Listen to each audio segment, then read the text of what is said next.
निधानम कलिमलमथनं पावनं पावनानां पाथेयं यन्मुक्षो सपदि परपदप्राप्तस्य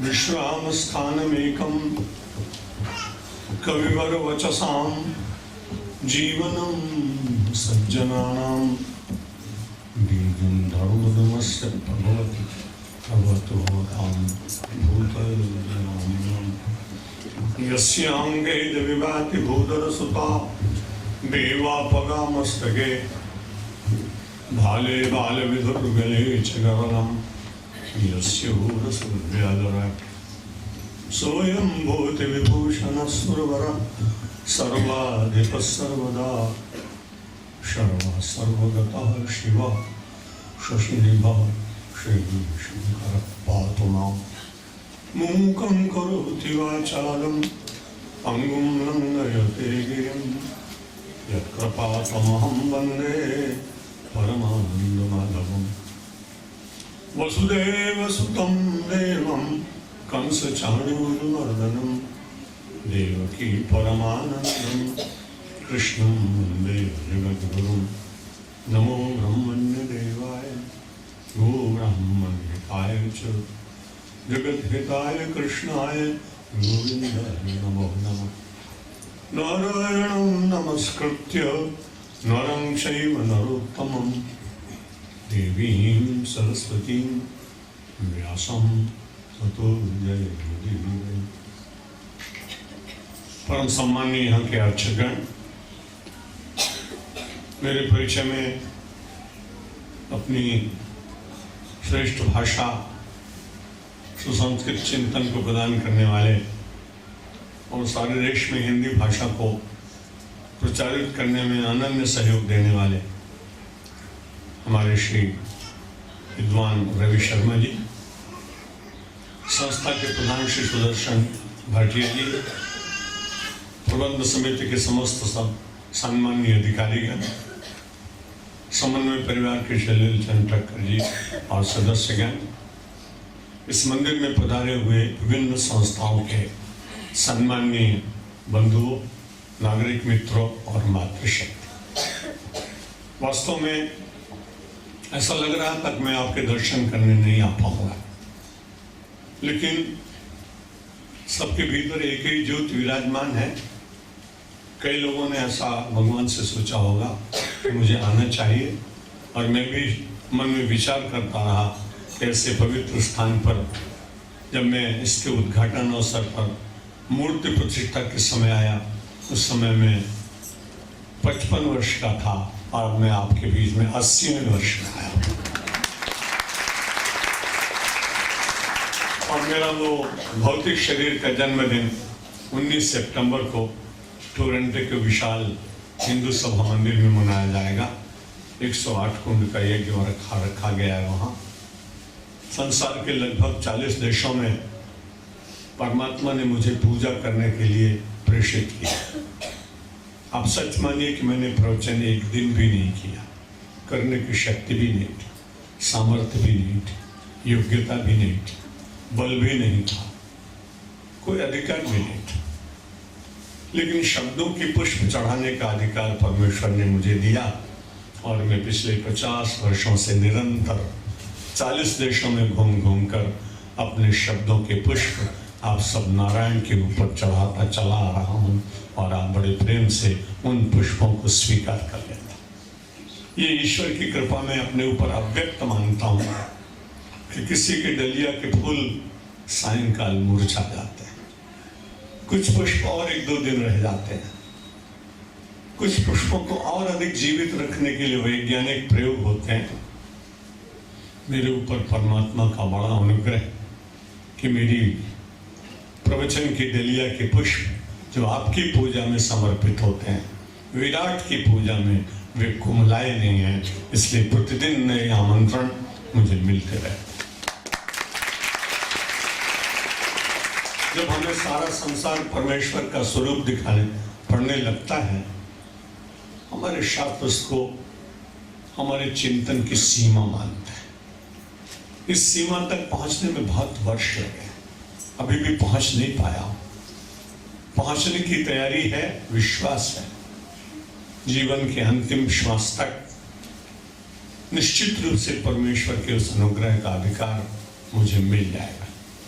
इसलिए मिल जाएगा कि मैं कर्तव्य में बहुत सजग उन्हीं की कृपा से दिखाई पड़ता हूँ।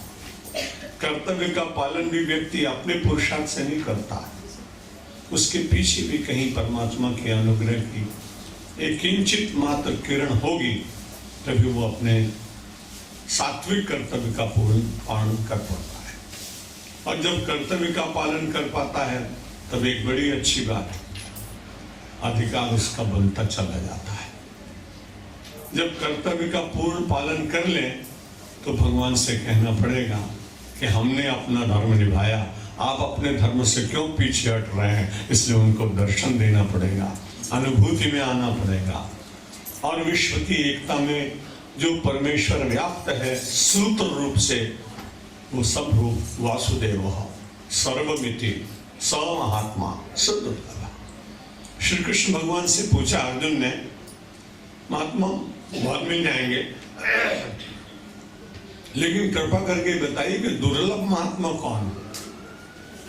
तो उन्होंने कहा भगवा पहनने वाला नहीं, जटा जूट रखने वाला नहीं, किसी वेश में हो आप। महात्मा का वेश आश्रम धर्म का निर्माण करने के लिए और निर्वाह करने के लिए किया गया, तो बड़ा आदर नहीं है।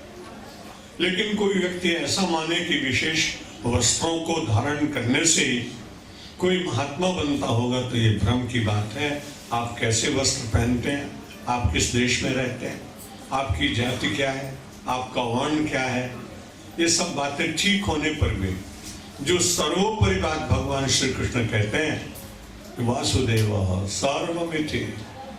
यहाँ देखिए हिंदू धर्म की विशेषता देखिए, उसका कितना मन में चिंतन गहन है कि जो अपने धर्म की बात कहता हुआ भी और सब लोगों के लिए श्री कृष्ण भगवान कहते हैं, केवल सनातनियों के भीतर नहीं, केवल हिंदू के भीतर नहीं, वासुदेव सर्वमिति, सारे संसार को वासुदेव का स्वरूप मानेगा जो व्यक्ति सो महात्मा, वो महात्मा है। और साधारण महात्मा नहीं है, सुदुर्लभ। दो विशेषण लगाए, एक तो दुर्लभ, एक सुदुर्लभ। ऐसे सुदुर्लभ धर्म में उत्पन्न होने वाले हम सब लोग बड़े भाग्यशाली। और चूंकि हम सब लोगों का पैतृक संबंध, आप भले यहाँ रहते हो, लेकिन वैचारिक संबंध हम सब लोगों का भारतीय भूमि और भारतीय चिंतन के साथ रहता है। इसलिए मुझे लगता है मेरे लिए गर्व की बात होगी, शायद मेरा अभिमान उसमें आपको दिखाई पड़े, पर बड़ी विनम्रता से मैं कहता हूँ कि अभी भी दरिद्र भारत में यदि आप पूरी तरह से घूमेंगे तो आपको एक दो अभी भी सुदुर्लभ महात्माओं के दर्शन हो जाएंगे। है कठिन, लेकिन वो धरती अभी खाली नहीं है, वो रिक्त नहीं हुई। संसार के अन्य देश इतने विश्वास पूर्वक कह सकेंगे मुझे मालूम नहीं, क्योंकि दूसरे धर्मावलंबियों के साथ मेरा गहन परिचय है। लेकिन हम जरूर कह सकते हैं कि जिन्होंने केवल अपने जीवन में साधना करते करते समस्त इच्छाओं का विलोपन कर दिया हो, वो आज भी गंगा के किसी पवित्र तीर्थ पर किसी पर्णकुटीर में दिखाई आपको मिल जाएगा। और जब ये जानकारी हो जाए किसी बहुत बड़े राज्य शासन चलाने वाले कि पर्णकुटीर में ऐसा व्यक्ति जिसने अपनी इच्छाओं का संपूर्ण दमन कर केवल परमेश्वर को ही सर्वत्र अनुभव करने के लिए अपनी श्वासों को जीवित रखे हुए बैठा है, तो जाकर के उसके पास प्रणाम करता है। प्रणाम करने के बाद वो कहता है मेरे पास तुम्हें अकिंचन और तुम सकंचन हो, तुम कंचन से परिपूर्ण और मुझ अकिंचन के पास आए, बड़ी अद्भुत बात लगती है। और राजा कहता है मेरी कठिनाई है महाराज, मैं इच्छाओं को मारने का बड़ा प्रयत्न करता हूँ, लेकिन जितना जितना प्रबल प्रयत्न करता हूँ उतनी एक नई इच्छा और प्रकट हो जाती है। बहुत दिनों से ढूंढ रहा था, कोई ऐसा व्यक्ति भी मिल सकता है जिसने अपनी इच्छाओं का संपूर्ण दमन किया। जब ये ज्ञात हुआ और बड़े विशिष्ट लोगों से ज्ञात हुआ, उस कोठी में एक बड़ी महामयी माता जी हो गई। मुझे उनका बड़ा स्नेह और वात्सल्य मिला। माँ आनंदमयी बिल्कुल पढ़ी लिखी नहीं थी, लेकिन बंगाल में 40 कॉलेज और पूरे देश में 100 हाई स्कूल उनके नाम से चलते। मैं माँ को मिला, बड़ा प्यार करते थे। मैंने कहा आपके पास पंडित जवाहरलाल नेहरू आके ध्यान करते थे, इंदिरा जी आती थी, बड़े बड़े राजा महाराजा आ जाते थे, आप अपनी सिद्धि का आप कोई रहस्य बताइए, आपको कोई सिद्धि मिली है क्या? अरे बोले सत्यमित्रानंद बाबा, सिद्धि कुछ नहीं है, बस यही सिद्धि की कि मेरे मन में कोई इच्छा न जागे, और जिस दिन इच्छाओं की समाप्ति हो गई उस दिन पहले मैं खाली एक बंगाल की महिला थी, लेकिन उसके बाद जिस दिन इच्छा मर गई उस दिन मैं आनंद के साम्राज्य की अधिकारिणी बन गई और लोग मुझे आनंदमयी कहते। जब राजा जाके प्रणाम करता है और फिर वो प्रार्थना करता है कि बहुत दिन हो गए इस पर्ण कुटीर में रहते रहते, चलो मेरे राजप्रासाद में चलो, मेरे महल में चलो, मेरे भवन में चलो, तुम मुझे वहां क्यों ले जाना चाहते हो? आपको परितोष प्राप्त होगा, आप संतुष्ट होंगे।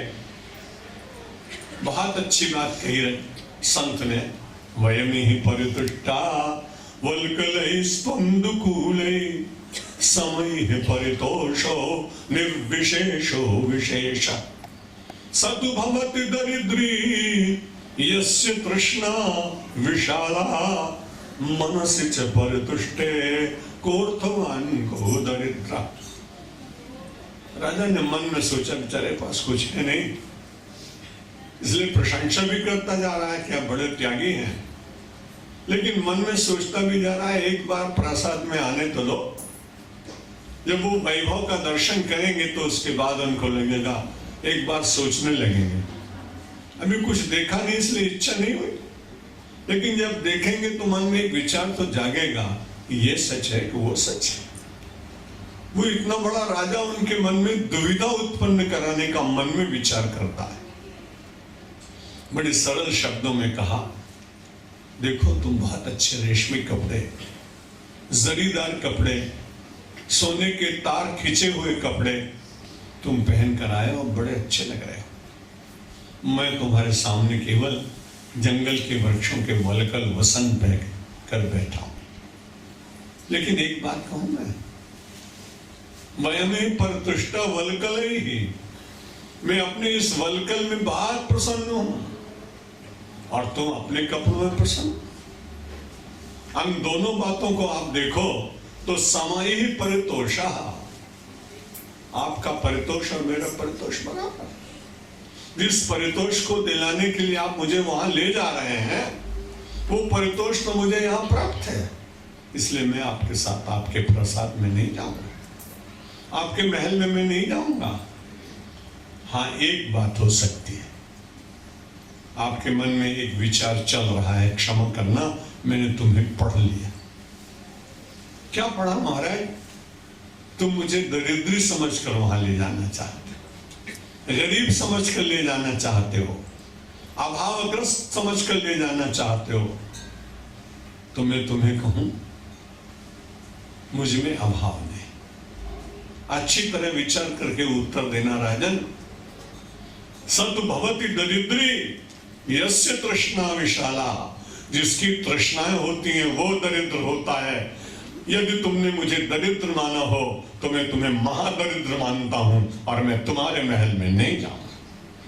भारतीय संस्कृति की सर्वोच्च छवि है, जहां व्यक्ति पदार्थों के द्वारा नहीं, आत्म प्रसन्नता के द्वारा विश्व के सर्वोत्तम शक्ति को प्राप्त करता है और प्राप्त करने के बाद वितरित करता है। जो प्राप्त करता है वो सेठ होता है और जो प्राप्त करने के बाद बांटता है वो साधु होता है। सेठ और साधु में इतना ही अंतर है,